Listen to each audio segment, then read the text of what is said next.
Hi there, my name's Cureton, Senior Journalist for XR Today, and we're bringing you the latest and greatest from the XR, VR, and AR industry.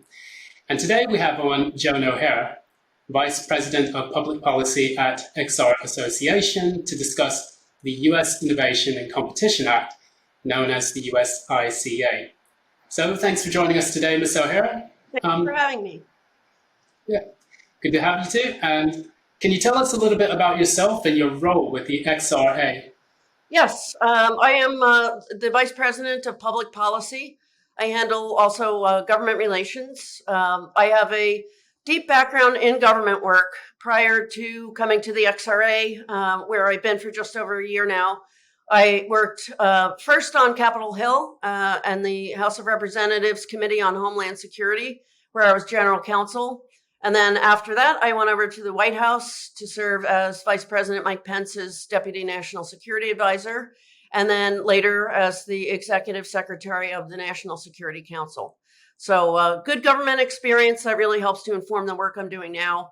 Obviously, I'm a big fan of public-private partnership and believe that the private sector and the public sector really need to work together for things to get done. So happy to be here to talk to you about USICA and the great work that Congress has been doing on innovation and emerging technology. Okay, thanks so much.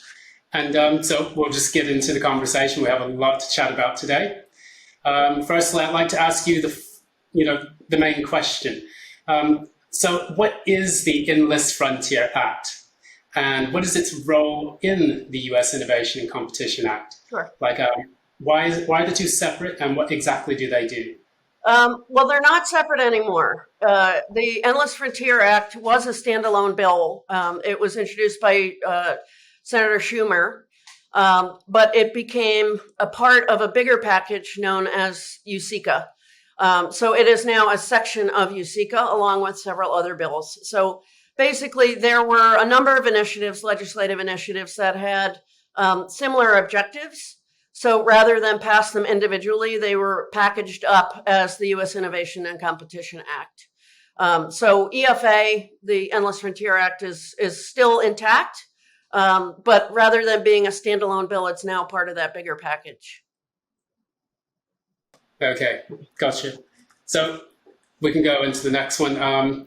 We talk about a little bit about the USICA and what it represents. So how does the USICA aim to reposition the US globally, and especially with the Fourth Industrial Revolution, which is a very, very important US public policy these days? Absolutely, yeah. USICA is a unique bill, and I think a very important one, in that it is recognizing that technology is evolving very quickly. We are at the threshold of, as you said, a fourth industrial revolution, where these emerging technologies are going to really impact industries across the sector. So in order for the United States to not only keep up, but to position itself as a leader, we need to really start taking a serious look at the technology ecosystem as a whole, what we're doing to invest in these technologies, making sure that we're thinking ahead, that we're supporting the ingenious and innovative people here in the United States who are doing terrific work on exploring these technologies. And also, there's the issue of U.S. competitiveness. So the technologies are important in and of themselves and the benefits that they'll provide to society. But of course, there's an economic aspect to this as well. And, as our economies and our infrastructure and our industries develop along with these technologies, it's going to be really important that the U.S. is on the cutting edge. Why is the XRA advocating to include XR technologies in this bill? And why have lawmakers excluded or failed to prioritize them in the past? Yeah, that's a great question. A large part of my role with the XR Association is to help members of Congress and their staff and other policymakers to understand what XR technology is. Most of the time when I have meetings with folks on the Hill or in the administration, they have some familiarity with augmented and virtual reality. but it's typically in the context of gaming or entertainment. So people have put on an HMD and they've played a game and they have a very positive response, which is great. People think the technology is really cool, they enjoy it, and they're happy to take a meeting with me because I get to talk about something that's fun. But they don't recognize necessarily the larger impact of the technology at enterprise scale. And that's, especially with respect to a bill like USICA and its mission to make sure that we're advancing in emerging technologies. That's where it's really important. This is going to be a technology that pervades everything from healthcare, medicine, education, public safety, manufacturing, construction, infrastructure, collaboration, the workplace, etc. It's going to be everywhere. It's widely considered to be the next computing platform, sort of the successor to the smartphone. So it's very important that lawmakers are thinking ahead, making sure that we're supporting the technology, and that it's not 5 years from now we're caught off guard and say, oh my gosh, this is huge. This is impacting everything. How come we haven't been investing in this technology? So that's a large part of my mission, is to help them to understand what the technology is, how it's going to have an impact, not only on people's personal lives, but on our economy and our industry as a whole. Right. Yes, we've noticed a lot of the competition taking place around the world, and we'll get into that a bit later on. But we can talk, I guess, about the next point. We ask, how has the organization assessed the additional costs as well as the return on investment for the Act? And over what period of time would that investment need to take place in order to reach your targets, your goals? We haven't looked specifically at the overall cost. That's a job for the appropriators when they get to decide how money is distributed. Our key objective was to make sure that immersive technology was recognized alongside the other technologies that are most frequently prioritized. It's sort of a clique of technologies, if you will. Advanced robotics, artificial intelligence, advanced communications, biotechnology, etc. Those are the technologies that are sort of come to mind most frequently when lawmakers are thinking about providing funding for emerging technology and advanced technologies. Our belief is that immersive technology will have an impact at a similar level to those other technologies. And that, as I said before, we need to recognize that now so that we're investing and we're not caught off guard or, in a position where we have to be deferring to other countries who have made these investments in terms of setting standards, both technical standards and ethical standards. So the main objective was to get us into that group of technologies, which we did. There's a list of key technology focus areas in the bill. There are 10 of them, numbered 1 through 10. And our goal was to get immersive technology into that list. And we feel like that's a big step forward, like we've sort of made the big leagues now, and lawmakers understand the importance and the significance of this technology. So it wasn't a matter of lawmakers excluding it or intentionally leaving it out. It was just really a lack of awareness and education, which we're working very hard to change. Okay, brilliant. Thanks for those replies. We can go into the next point. We talk a little bit, we can move from, what's taking place with the bill now, and we talk specifically about what your organization is doing to fight for its inclusion in the Act or like. Could you give us a list of the lawmakers that are most involved in the Act and like what specific steps they have been taking in Congress? Sure. Well, the bill has now passed the Senate. So, congrats. Yes, thank you. And I think it was, I want to say early June, that it did pass the Senate. It was a bipartisan bill, overwhelmingly passed. So that's a good sign. And I think, despite the rancor that we have in Congress on a lot of issues, lawmakers can agree that emerging technology and U.S. competitiveness are important, regardless of what side of the aisle you're on. So we're very pleased to be part of a bipartisan bill. It's now up to the House to determine how they want to proceed. They can either take up USICA as it is, or they can put forward their own bills. At this point, it's looking like that latter approach will be the way that they go. There are several bills addressing both technology development and U.S. competitiveness in the House. So what will happen then is that the House would pass those bills, and then the Senate and the House would conference to come up with an agreement on a bill that they will put forward to the president for his signature. So that remains to be seen. They've got to get through this infrastructure situation first.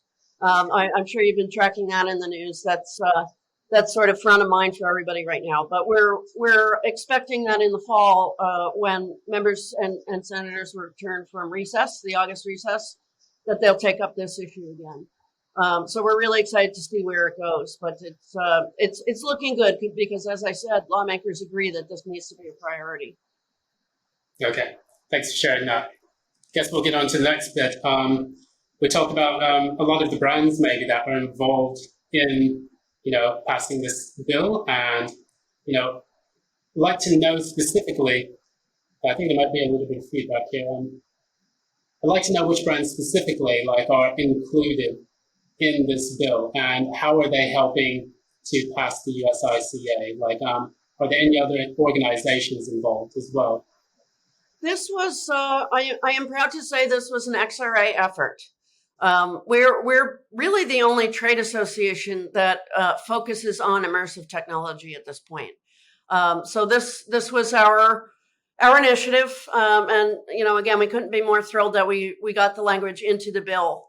But we don't, we're not picking winners and losers. We're not advocating for a particular hardware manufacturer or software developer. We want to see the industry, the XR industry, advanced as a whole. And there's going to be benefit there across a broad spectrum. So yes, there will be big tech companies that potentially stand to benefit. There will also be startups, and there are many, many startups out there starting to focus on this technology. There are software developers. There's a whole community of developers out there making applications for everything from manufacturing and the automotive industry to educational tools and healthcare tools.